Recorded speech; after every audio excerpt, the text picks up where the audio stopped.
Hello guys, so today, ayan, so magbabalik po yung video natin, and today meron ditong $200 guys, ayan. So kukunin natin to today dito guys kasi bagong labas ito, then ito yung pinakamagandang income daily, no? So meron ditong $200. So ang gawin naman po natin dito is dagdagan po natin ng $151 yung ating 54 dito na total assets. Ayan, so try natin dito mag-deposit guys, gamit po yung GCash natin. So 151, so ito po yung madideduct dito sa atin is 10,132. Click natin to. So click natin yung GCash, then click natin yung deposit dito guys. Ayan, so napaka-excited to guys kasi first time natin na mag-invest ng ganitong klaseng kalaking investment, no? So ay kalaking pera. Ayan, so 10,000 yung ma-deduct sa GCash natin. So ayan, excited na ako na magkaroon ng daily dito na medyo malaki yung daily guys. Kaya kukunin natin yung ating $200 dito na machine. Ayan, so dito tingnan natin, meron tayo ditong balance na 11,061. Ayan, then click natin to. Okay, click natin yung next, click natin yung confirm, then click natin yung send. Ayan na.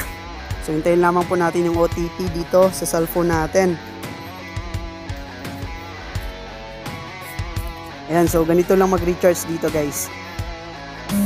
Ayan, so 524126. 524126. So submit. Ayan, so i-download natin, baka may tendency na hindi mag-appear doon sa ating account or screenshot natin. So click balik tayo dito sa ating jump mining. Yan, dito sa jump mining natin, kung makikita nyo, meron tayo ditong 205. So mali yata yung pag-recharge natin kanina, no? So click natin dito yung okay, buy. Kunin natin tong 200 today.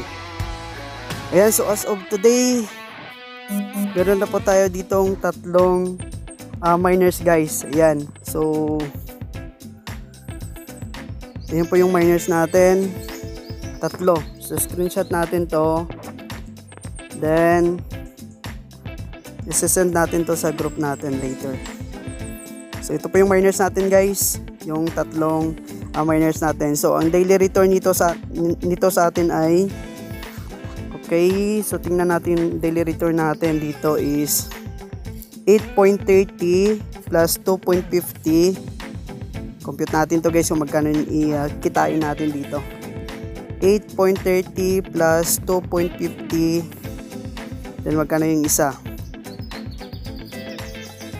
Okay, yung isa dito is 4. So plus natin yung 4. So meron ditong 14.8, no? So sa 14.8 na yan, so yan yung daily natin. So punta tayo dito ng withdrawal, then click natin tong 14 kasi ito lang yung makukuha natin. So meron tayo ditong okay, 715, no? Ang daily natin dito 715.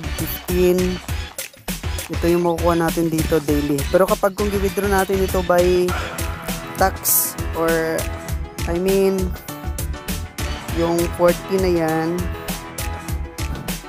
kung i-withdraw natin yan siya sa tax free, so 16, ang daily natin dito is 854. Then i-times po natin dito sa 31. So meron tayong 26,474. Ito na yung magiging daily natin. So medyo malaki yung daily natin guys kapag kung ganito yung ating daily machine dito. So yan na muna guys, and ayan po yung process natin, yung procedure niya kung magkakaroon tayo dito ng recharge sa ating account. So yan na muna guys, and bye for now.